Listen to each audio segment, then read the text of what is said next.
And without these stories about slavery and the empire, it's very difficult to make sense of the country that we live in today. We want to know everything about your new book that's just come out. So Black and British, a short essential history.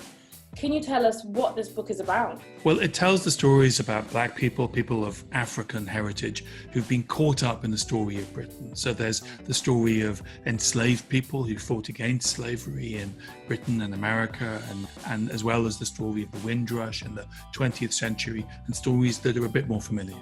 Without those stories, modern Britain doesn't really make any sense. These are the stories that brought us all together in this country. And growing up, did you learn about Black history? In my school, there was no Black history. I never learned anything about the role Black people had played in British history. And so when I was a teenager, I bought one of the very few books about Black British history, and that was really important for me. It really changed my view of the country and changed my life to some extent.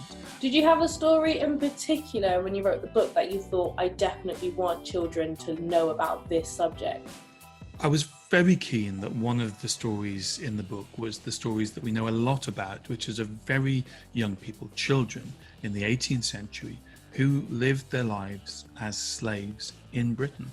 Now, we know about them because there were lots of advertisements for the sale of Black people, but also when they ran away, there were advertisements put in the newspapers demanding their return, offering rewards.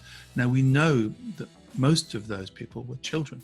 So I think it's very powerful and very shocking to understand that there were Black children who lived as slaves in Britain, in the cities that we live in today, in Liverpool and Bristol and London and Glasgow. And it's important to remember them.